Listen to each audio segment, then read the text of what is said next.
The information that we're talking about is going to be archived online in video. You can find it at vimeo.com/airhockey. It'll also be on goldstandardgames.com, and it'll also be on my blog.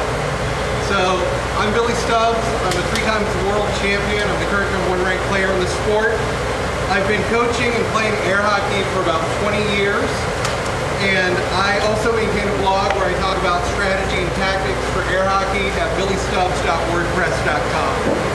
So my clinic's going to be about offense. Specifically, I'm going to talk about shot releases. And within shot releases, I'm going to talk about 3 things. I'm going to talk about 1, the attributes of effective shot releases. 2, I'm going to talk about release mechanics. So that's where I'm going to spend the bulk of my time, breaking down how to hit shots. And then lastly, I'm going to talk about how to group shots into combinations based on releases. So first of all, what is a release? When I say release, what I'm talking about is actually the mallet striking the puck. I'm not talking about the drift or time delay or pump fake, although those are things you can do to set up your releases. I'm specifically talking about the motion of the mallet to contacting the puck. And I think that's really a crucial aspect of offense, is striking the puck to fool the defense. So what are the attributes of effective releases? I think there are 3 attributes: deception, accuracy, and power. So deception through release. What a release should do, a good release should fool the offense into what shot is coming. I think a great release goes a step further than deception in that it manipulates the defense into thinking that a specific shot is coming. So when I execute a cut shot, for example, I want the defense through the release to specifically think a right wall under is coming. I don't want the defense to think a cross is coming or right wall over or left wall. When I'm executing a cut straight, I want the defense to move for a right wall. I want to manipulate that defense almost as if I have a string attached to that mallet, pull it to the right wall so an easy cut scores. Secondly, I think effective releases result in accurate shots. At the championship level, releases are going to execute shots that are about 50% accurate within a 1-inch window. And then lastly, a good release should be able to produce a shot that's 100% the table speed. And it should also be able to adjust that speed down to a fraction of that depending on what you want to do through the release. So, those 3 attributes that I talked about, speed, deception, and power, they all have an inverse relationship.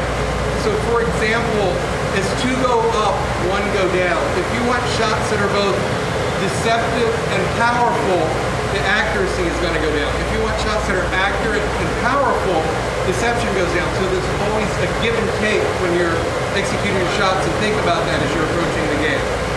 So those are the attributes of good releases. Now what I want to really spend the bulk of my time talking about is actual release mechanics. How do you hit these shots? And my approach overall in air hockey is I want to base my entire offense around my under releases, or my under banks. So I have my right wall under release and I have a left wall under release that are distinctly different. I'm going to gear all of my offense off of them. So first what I want to talk about and break down is a grouping of shots based off the right wall under release, which is the cut, right wall under, and right wall over. And they're all going to be based off of that 1 release for a right wall under. And with the right wall under, what I'm primarily concerned with on a right wall under is I want it to be accurate and powerful. I want to beat the defense to the goal. I'm not so concerned with deception. That's not the goal of a right wall under. It's about being powerful and accurate and simply beating the defense back to the goal. So, how do you produce right wall unders that are both accurate and powerful? I think 2 things come to mind immediately. I think you want to contact the puck flush with a mallet, so you're going to have the most transfer of energy from mallet to puck if you contact it completely flush. By flush, I mean I'm directly contacting the puck. I'm not grazing it off the back. I'm not hitting it off the back of my mallet. I'm making a direct swing at the puck to my target. And then secondly, I think you want the release to be violent. I think you want a violent release on it. And by that, I mean you want the maximum velocity of mallet into puck. because you want this shot to be the absolute fastest that it can be and still hold on the table. So I'm going to break down this a little bit and show you how to move your arm to achieve this. So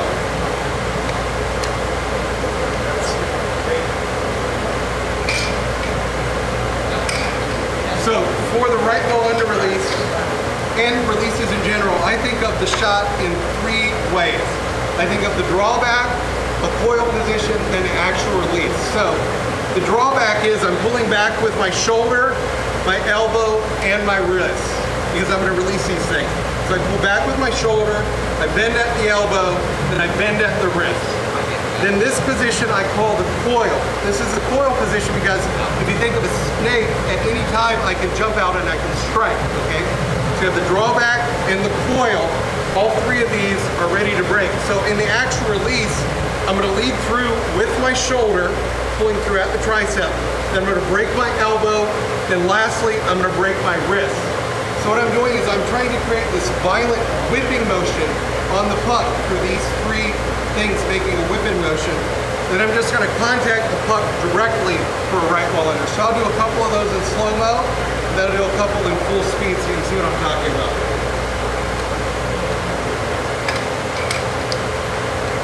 So again, slow motion, I have the drawback. All 3 of these elements are broken down. I'm in the coil, then I'm just going to strike through. Again, slow motion.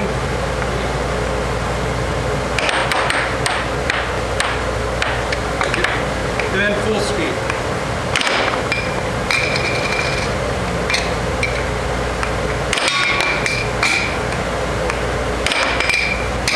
Okay, so these tables won't quite handle full speed. I would make an adjustment, but that's the idea. I'm creating that whipping motion. You can see how much power is being generated. The puck's actually leaving the table, okay?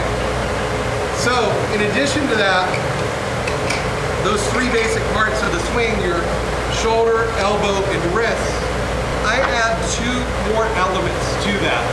I also include my hand and my fingers. So in addition to breaking up the shoulder, elbow, and wrist, you can also break with the hand by folding into it. Okay, so an example of that would be, you can see I'm going to shoot just by folding my hand into it. So it looks something like this. All it is a fold. See, I just folded into it. And on top of that, I'm going to add a finger curl. Okay, so again, I can produce a shot with just the curl of the fingers. Just curl, right? So adding those 2 additional elements add to that whipping motion. So what you're going to see is I'm going to do some with that, is I'm going to follow through and I'm going to actually point to the target with my fingers. I think that helps with my accuracy. So I'm going to do that curl, point to my target, and I'm going to follow all the way through.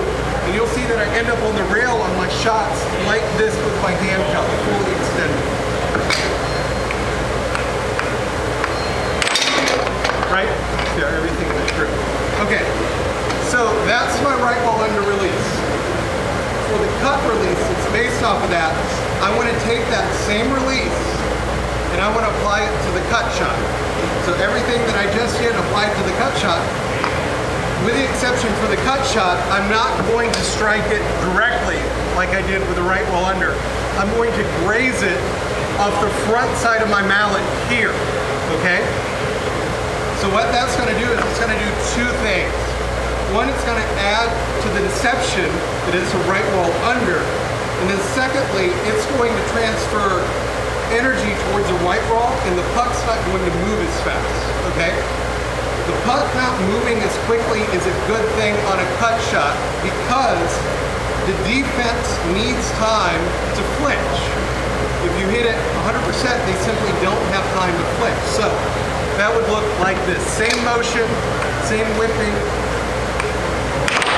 instead of cut. See, again, the follow through is to the right wall, I've cut and I've bent my finger. And it's still that same violent motion. And what you want is you want the mallet always moving at 100% speed. You never want to slow the mallet motion down regardless of the shot. That applies to right wall under, it also applies to the cut shot. It applies to all other shots as well. Whether it's off speed, full speed, middle speed, you always want the mallet moving at 100% speed. You take speed by not contacting it flush. So the mallet's always moving at 100% speed. That'll create the most deception for you. Okay, so that's the cut and the right wall under. Lastly, the third shot of this grouping is right wall over.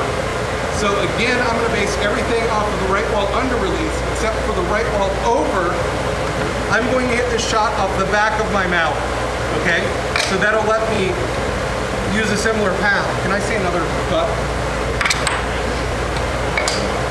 Okay.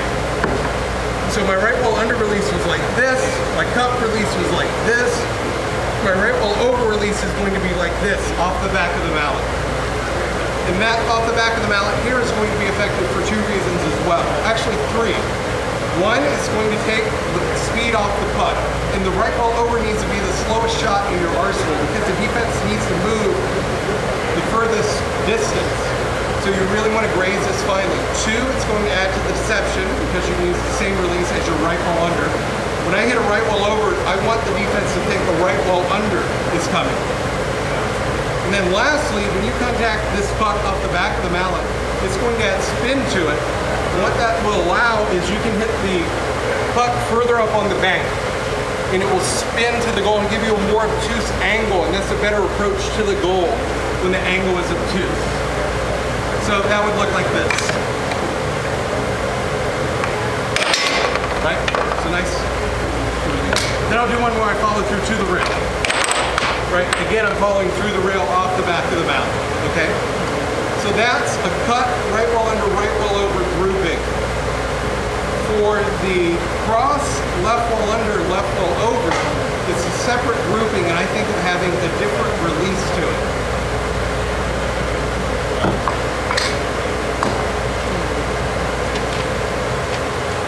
Okay.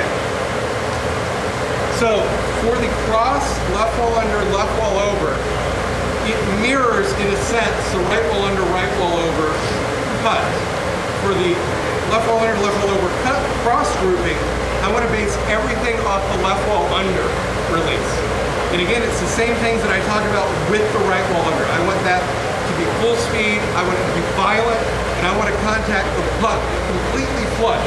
Again, with the left wall under, I'm not concerned with being deceptive. I'm concerned with being accurate and powerful. Again, I want to beat the defense to the goal with the left wall under.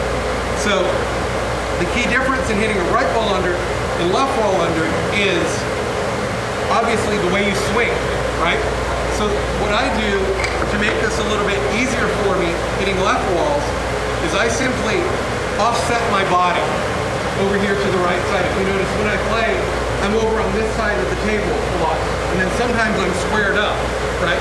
So I'm more squared up when I'm hitting right wall under, right wall overs and cuts.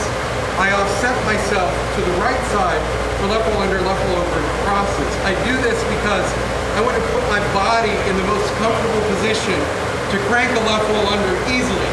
Because again, as I talked about early in this discussion was, I'm basing everything off the unders, right? And I want to put myself in the most comfortable position to hit unders. So off-center yourself, hit unders will put you in that position for the most success.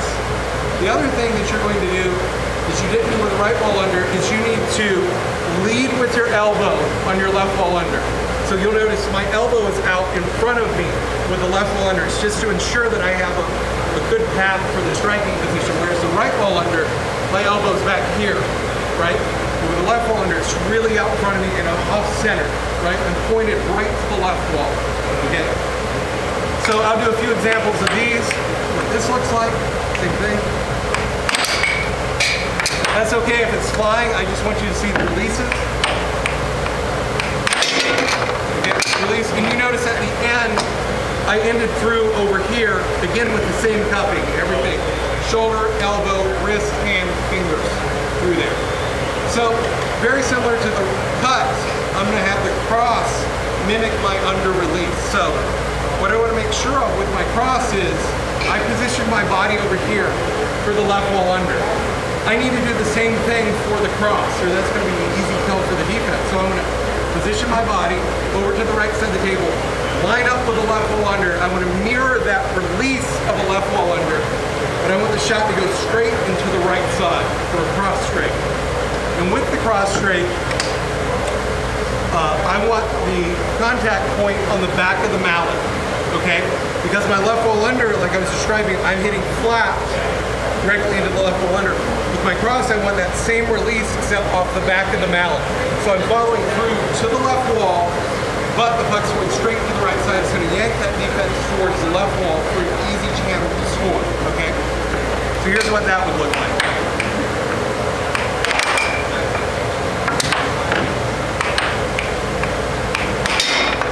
See how it came off the back of my mouth and I followed through, right? So that's the cross straight. Simple idea, simple concept. Make your cross straight look like your left wall under. For the left wall over, the last shot in this grouping of cross left wall under, left wall over, I'm going to use that same release that I had for the left wall under, except I'm going to strike this off the front of my mallet, similar to how I struck the cut off the front of the mallet. I'm going to strike it off the front of the mallet this way. For the left wall over. Remember, left wall under was like this, cross was like that. And what that's going to do by striking it off the front of the mallet is all the things that striking it off the back of the mallet did for the right grip. It's going to add to deception, it's going to put spin on the puck, and it's going to give a better angle to the goal. So the left wall under out of that release would look like this.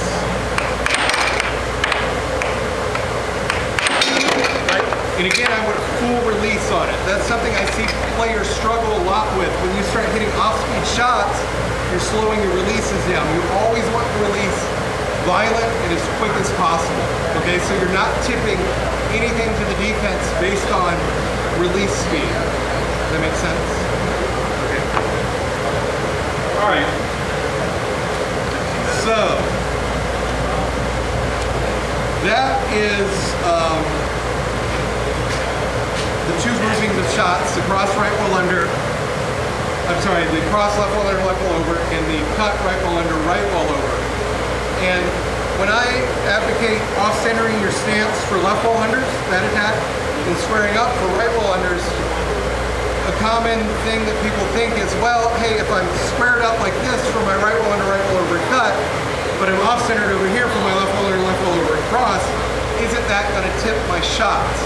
Well, I would say maybe, but so what, okay? By and large, the defenses aren't going to notice that you're slightly off-center back here at the hips. They're paying attention to what's going on at the table. And even if they do notice, even if the defense is perceptive, what does that really matter? All that it can indicate to the defense is a cross left wall under, left wall over is coming. And those three shots all complement each other. They're still in a bad position if they realize I've off-centered one of those three shots are coming, or if I'm squared up to the table and right wall under, right wall over, cut is coming. So by and large, it doesn't matter. But if you want to keep the defense totally at bay, what you can do occasionally is off-center in the cross left wall under, left wall over stance, and hit right walls and cuts out of it, okay? Or you can square up to the table and occasionally hit left walls out of it. This is something that I normally don't do, and I would recommend only doing this, say, 1 out of 5 times unless it's particularly effective on your opponent. The reason I'm not going to do this is because if I'm in a cross left wall under stance and I'm trying to hit right wall unders out of it, that's really hard and difficult because my body weight is running counter to the rail and I can't get as much power on it. So that's a play you could try, but keep in mind it's hard and it should be rare, okay? So, that being said, I wanted to touch on 2 other things, and I'm going to turn it over. We'll do a little Q&A, and then we'll let Ehab have the stage. So, I want to talk about the key differences between cuts and crosses, and this is something I think a lot of people don't really have a grasp of. There are 2 key differences between a cut and a cross. One, as we talked about, is the release motion. For my cut, I'm using the right wall under release. For my cross, I'm using the left wall under release. You can see they're different. Cut, cross, okay? The second thing that is different is the mallet contact point. For the contact point with the cut, like we've talked about, I'm contacting off the front of the mallet. With the cross, it's off the back of the mallet. Well, you may say, well, if you're always doing your crosses like this and your cuts like that, can't the defense pick up on that? Well, the way I approach offense, I'm not trying to fool the defense between a cut and a cross. I'm trying to fool the defense is a straight coming or is a bank coming. That's how I approach offense. if you're trying to pull the defense between a cut and a cross, that's something that will work against back rail defenses, false rail defenses, people that are back on the goal. I'm not concerned about developing an offense that's going to work on that type of defense because that defense is weak. A good defense plays out from the goal, and it doesn't distinguish between a cut and a cross. It has one position to block both. So what's the benefit of making my cut look like the cross in that scenario? That one out position blocks both. So keep that in mind when you're approaching the cut and the cross together. Your cross looks like your left wall under because you want the defense to move for the left wall under. That creates the biggest channel for the score. And your cut looks like the right wall under. That causes the defense to move over, and that creates the biggest channel for your score. As opposed to making them distinguish between a cut and a cross is only a small movement, and that doesn't buy you that large alley for an easy score. So, the last thing I want to talk about is using a cut release, a right wall under release for a straight shot that goes to the right side. I call this a bizarro cut. And just to back up a little bit, when I say a cut, a regular cut, I always mean a right wall under release motion that results in a straight shot that goes to the left side of the goal. Whether I'm executing it from over here or here or here, that's what I mean when I say cut. When I say bizarro cut, I mean a right wall under release motion that goes to the right side of the goal, okay? So let's talk about why that shot may or may not work. The way I approach offense, again, is I'm basing everything off of the right wall under. If I go up and use that right wall under release, yet I hit a straight to the right side of the goal, the defense primarily is concerned with two things. They're concerned with the right wall under, in which case they're going to pull back to this side, or they're concerned that maybe that's a cut straight and they're going to stay out. In neither scenario is that bizarro cut score, that straight shot to the right side. So conversely, you can use this same logic and apply it to the left wall under, left wall over cross, using that left wall under release for a straight shot that goes to the left side of the goal. All the things that I just said about cut, right wall under apply to that. So how can we make that shot effective? And by the way, I call the left wall under release results in a straight shot to the left side of the goal. I call that a wolf slayer. So we have the wolf slayer and the bizarro cut. The way I think to make these shots effective is they need to be the most off-speed shots in your repertoire. Because what's going to happen is defenses, when they pull for banks, is they pull back to the goal and then they sweep for overs. You'll see everybody doing this. They pull back for the under, then sweep for the over because it's normally off speed. So using these bizarro shots, say if I'm pulling for a right wall and sweeping, if I hit the bizarro cut off speed, it essentially relies on a double flinch. The defense first recognizes a right wall coming, it makes that movement to block the right wall under, but then moves over. So you'll see as that puck is following this path, the defense is going to move to block it and then move out of the way. It creates a double flinch, right? So I believe these shots need to be off speed, and I think they need to be a rare play. I don't think that this should be the typical way you approach straight shots. And then lastly, the wolf slayer, which is this, I'll do a few examples of the wolf slayer. Using a left wall under release for a straight shot that goes to the left side of the goal.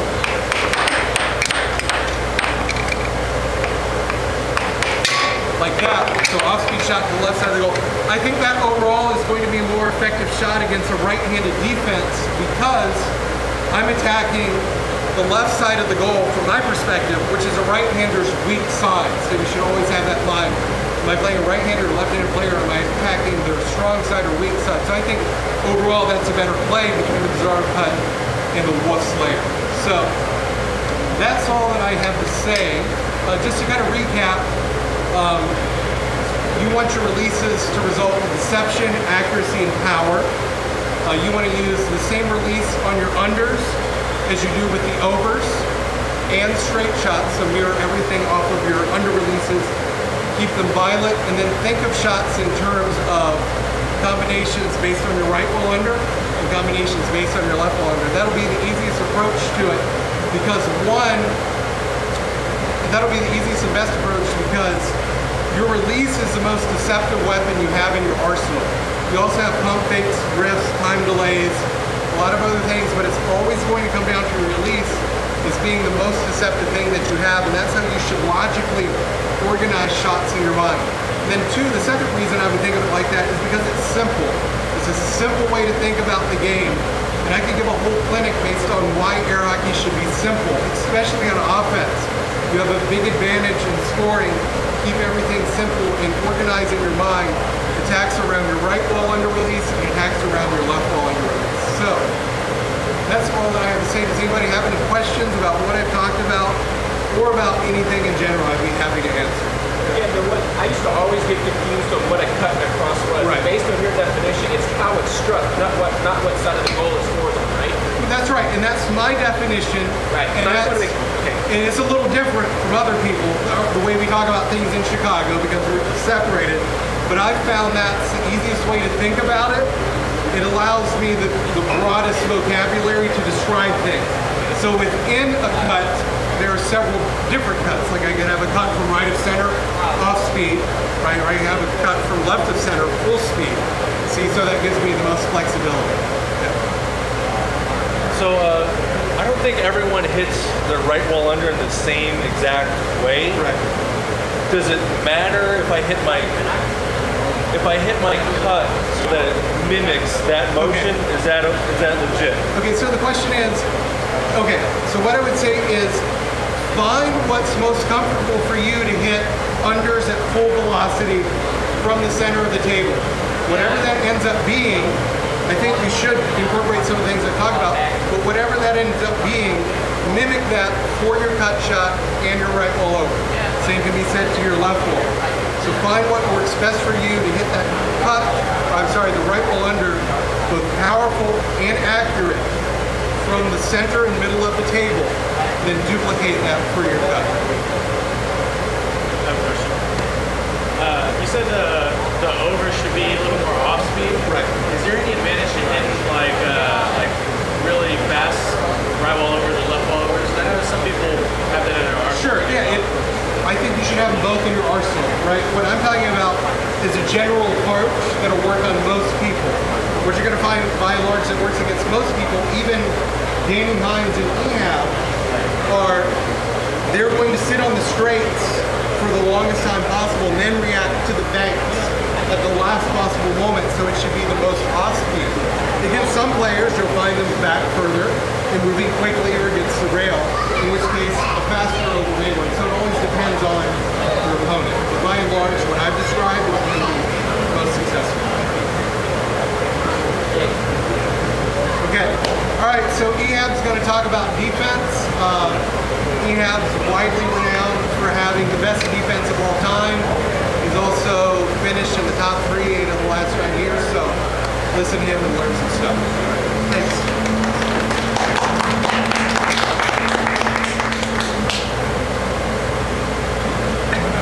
Ehab Shukri.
that's an important first step in having the right technique and having the right approach to defense. A lot of people take a reactionary approach to defense, and I'm gonna kind of introduce today an idea of having an active defense, a defense that's constantly thinking, constantly aware of what's going on, and is not just waiting to react, but is constantly,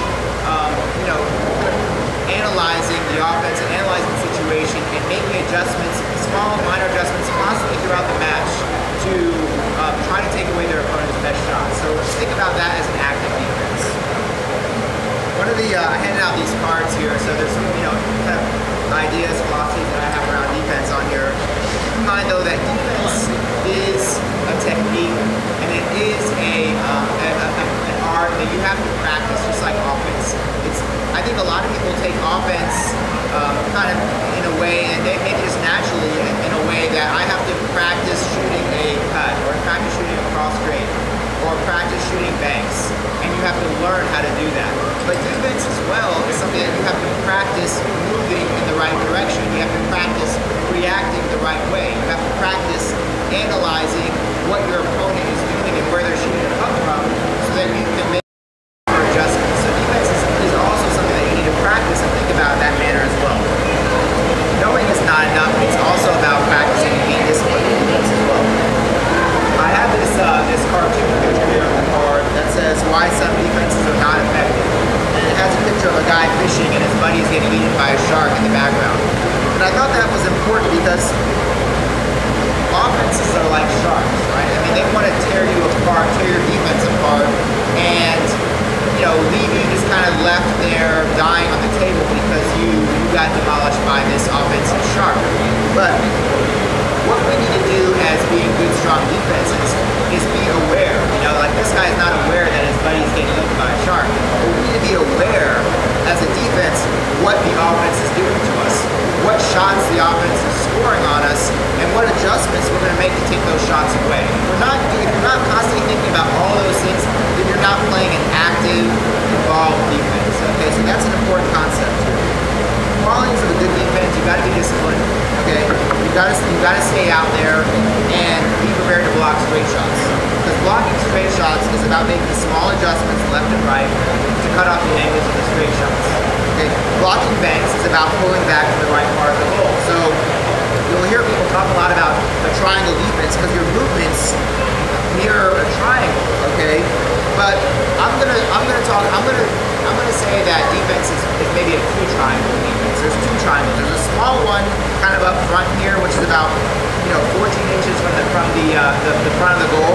There's a small one that you follow that you use to block straight shots. Okay, and that defense should move in the direction that the puck is drifting, or the offense is drifting. Just like a goalie in soccer doesn't stand with his back up against the goal, right? He stands farther out in front of the goal in soccer. And if the ball is all the way to his right here, then he's shifted over to block the right side of the goal. If the ball is over to the left, then he's shifted over. He doesn't stay in the middle the whole time, and the ball might be over to his right because that leaves the whole right side of the goal open. So he understands the concept of cutting off angles. Defense in air hockey is the same way. You have to cut off angles. And the way you do that is by making minor adjustments in a small triangle to block straight shots. Now the triangle opens up into a bigger triangle when it comes to blocking bank shots. Okay, so blocking banks then becomes a exercise in pulling quickly to the corner of your goal, and you don't have to pull all the way back to the goal, right? You can block a bank shot in this corner here by just pulling, partially to the goal. It doesn't have to go all the way back. It doesn't have to go all the way to the corner, right? The more that you can pull to the region where it just blocks the bank, the better chance you have of blocking the under banks and giving yourself a better chance of blocking over banks as well. So you only need to block to this close enough to just so that the under doesn't go in, and also gives you a chance to block over. Now, perfectly shot over would still probably score on you, but at least you're giving yourself a chance to block the under and an over that wasn't shot perfectly, let's say. Okay. The other thing, so practicing those movements, okay, is an important part of the discipline part of defense. So many times I watch people play defense and I'll see that their movements aren't right? So to block banks, they might charge the rail, That's not an effective way of blocking bank shots. That to me would not be using good defensive technique, okay? Or I'll see them block a bank by moving them out all the way to the side over here. Well, when your mount's all the way to the side, the whole goal is over. You're not blocking anything in that way, right?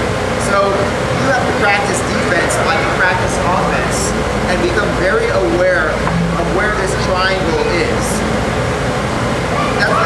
That's just the basics of defense. So just having that right movement and being aware of where you need to move is, I think, a good fundamental aspect of defense. Lazaro, if you drift the puck, I'm going to just show you. I just want you to see how my defense is going to move to just kind of follow the puck along, because the whole time I'm moving to block, I'm moving to cut off the angle to the goal. So if I'm over to the offensive there, just throw it at me like a straight shot. You see how I'm blocking off the angles? See how that's blocked off it? Now let's say I'm in the middle of the goal here and I don't adjust. Now this whole right side of the goal is open. So adjusting is very important in your defense. You can't just stay in the middle. Having said that, I think one of the most important decisions, the first decision that you have to make in defense is your starting point. Okay, the starting point is where your defense is going to begin. Before the offense starts their shot. Okay, and for me, my starting point is about 14 inches from the front of the goal, and it's in the middle. Okay, and this is where I like to begin when I'm playing somebody. Now, if I have a lot of experience against somebody, I might adjust my starting point right from the beginning of the match. I'll give you an example. Jose Moore is a guy who shoots great cross straights. He has a lot of up the pipe cross straights. He hits them early. He hits them kind of right in line with the goal here. He doesn't drift them too far over, so they're right in the line of the goal. So my starting point against Jose is probably 3 inches to the left. Yeah, it opens up this entire right side of the goal more, but knowing his tendencies, I automatically adjust my starting point to block the cross straight. Now, that to me is the second important concept about defense, is understanding what the offense is doing and understanding someone's tendencies and recognizing them. So you're not going to stay in the middle there, but you're going to adjust and you're going to move and you're going to be aware of what's happening throughout the match so that you can make adjustments constantly throughout the match. Something I encourage you to do is whenever you get scored on in a match, let's say, take a moment to think about why you got scored, okay? Is it because you didn't move to the right spot of the goal to block that shot? If it was a bank, did you not move to the right spot? Were you all the way over here? Look down at your hand and see where you were, you know? Were you just frozen? Did you not recognize that that offense was taking that bank shot and so it froze you out here? So what you need to do at that point is you need to think about, okay, what does it look like when my opponent shoots that bank? Let me try to photograph that vision, that memory, so that I'll start to understand what that body movement looks like when he shoots banks, and what that body movement looks like when he shoots straight shots. So that's what I'm constantly doing when I'm playing defense. I'm memorizing and taking a bunch of photographs in my mind of what that offense is doing, so that I can start honing in on subtleties that will allow me to adjust and maybe predict what the shot is going to be. All right.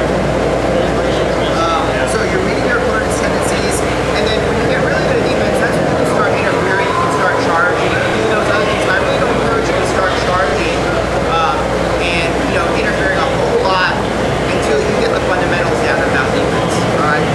So that's kind of my philosophy around defense. The triangle, the starting point, the blocking bank shots. Remember, blocking straight shots is going to be a small triangle up at the top here, about 14 to 12 to 14 inches from your goal. And blocking bank shots is going to be pulling back to the rails here to the edges to block banks. If you're trying to block straight shots by pulling back, then you really open up the entire goal. Now, you have to be disciplined, and you have to be prepared to block those straight shots by staying out. I usually think about blocking straights first, because you should have an easier shot to shoot. So I'm constantly thinking about blocking straights, and I'm adjusting to block straights if the puck is drifting. And I will pull back if I see that it's a bank instead, But my mind is thinking about blocking those straight shots and reacting to block those banks.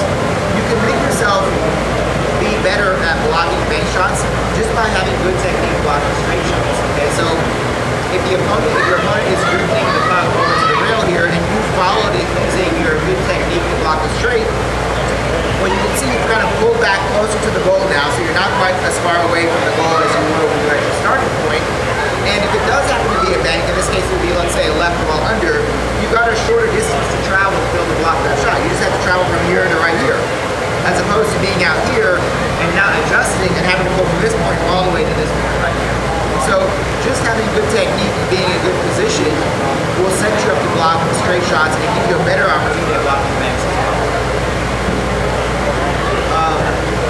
The reason why defenses have a hard time is because the offense is constantly trying to take you out of position, right? The goal of the offense is to pull you out of position, for one shot, pull you out of position for the entire match. So what you need to be constantly doing with defense is thinking about, where is my starting point? Has it moved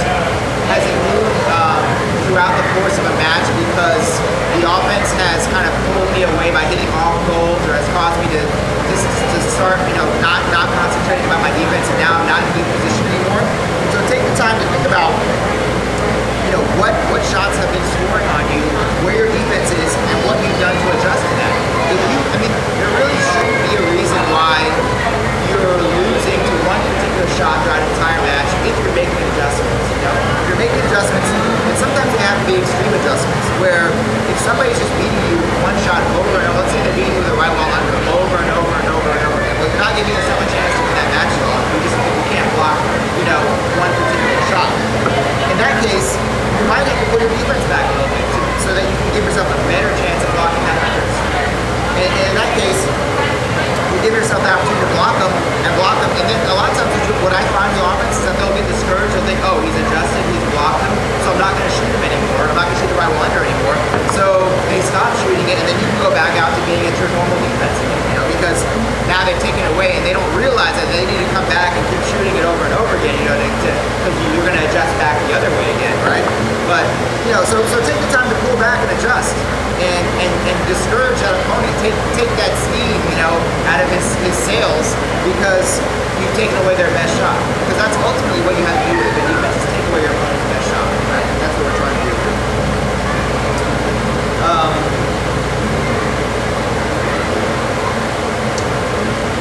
So adjusting is important. It's critical. If you're not adjusting, if you're just staying out in the middle, then you're really not playing active ball defense. Okay, so constantly adjusting. When you go back and you start practicing this again, practice good technique. Practice staying within the small triangle to block straight shots.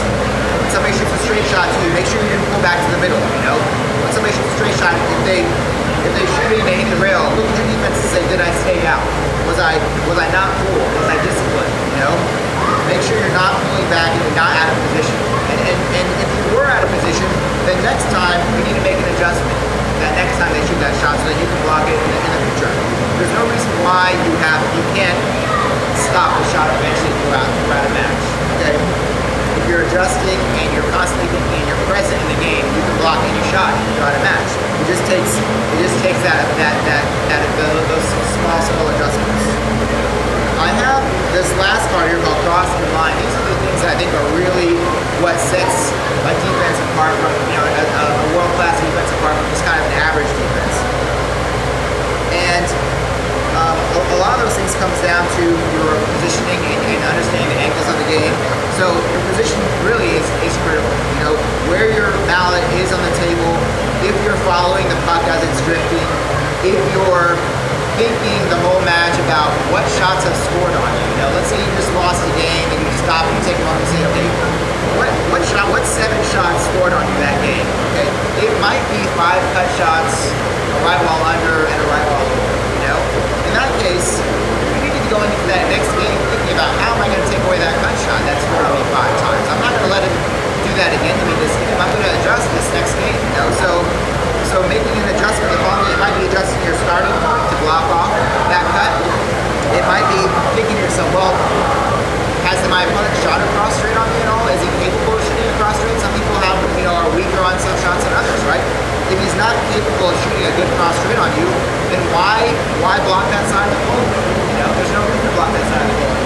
Move over, move your starting point over, block the cut, and continue to block it until they give you a reason to have to adjust back to the middle of the game. Right? When they start shooting you and beating you with a bunch of cross straights at that point, then you say to yourself, okay, I've got to move back over again. But until then, you've got to stop the shot, you've got to stop the bleeding, you've got to take away your opponent's offense that's breaking you down that game. Reaction time, again, reaction time is a combination of recognizing what your opponent is doing and moving your mount to stop them, okay? Your reaction time can be greatly cut down, okay, by a couple of things. One, understanding your opponent's tendencies and recognizing what they're doing on the table. So knowing that when your opponent drifts over to their left side of the table, they're going to shoot a left roll under, or they're going to shoot cuts from that side. Just knowing that and recognizing that throughout the match, you've already now increased your ability to react because you're aware that it's going to be one of those two shots. The second thing about reaction time is being in good position.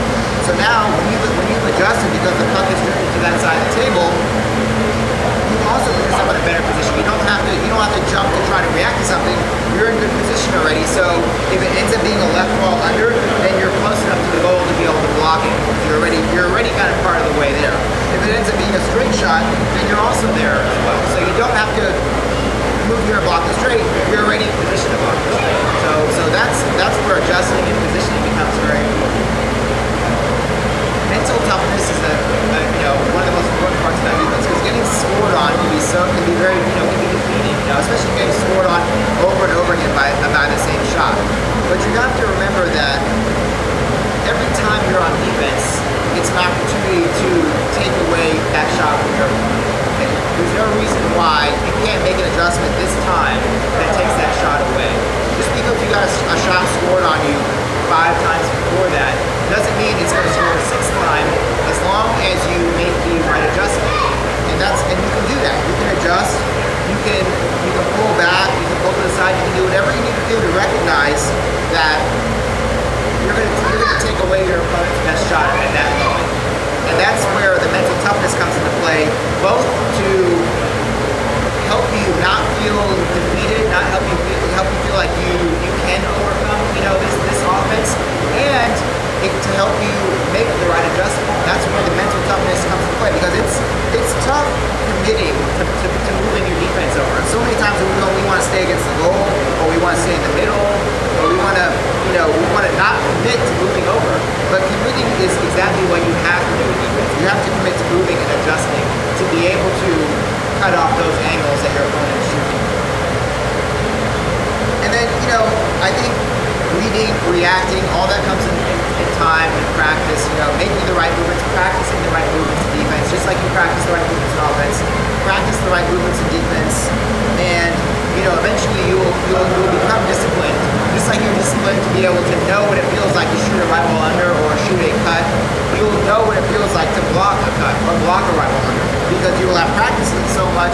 You'll know exactly how to pull to that spot of the table. You'll know exactly how to adjust over to block the cut or block the cross straight, and you'll be able to incorporate all that into your defense at the end of the day. Lastly, when you've really mastered all of those skills, that's when you can really start thinking about, now I want to develop this intimidating interference type defense that I can charge, that I can take more risks, that I can interfere with the puck more and really try to throw my opponent off. But you really have to get the fundamentals down first and be blocking a lot of shots before you can take those calculated risks. Because you expose yourself by charging, and you can only expose yourself to take those kind of risks if you're giving yourselves a lot of possessions because you're blocking a lot of shots. Any questions about that? Yeah, that's a question about staying straight on staying out on the straights. How did you, I guess when you're developing defense, how did you avoid, say a cut was being shot, how did you avoid flinching just a little bit or making sure that you just stayed out? Yeah. The question is, how do I avoid flinching when straight shots are shot on me? So I play defense by putting my right knee against the wall, right-handed.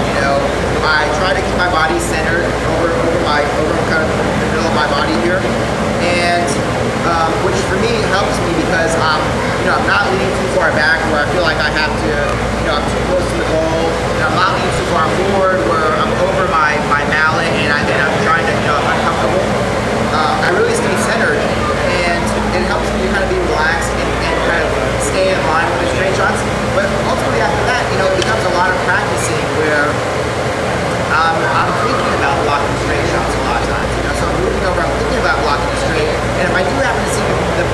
bounce off that rail, then I'll pull back to block the bank. But because I'm focused on blocking straights, it's easier for me to not be flinching. Once you're there, you just kind of set. Yeah, and then I'm reading people's tendencies, you know. So, I look to see where my opponent is. You know, if the puck is drifting over there, I think to myself, a lot of times they may not have the strongest bank, or they may, so I'm really thinking about what is my opponent's best shot there. So that also helps me think about what shot I'm focusing on blocking in that moment. Questions? Yeah.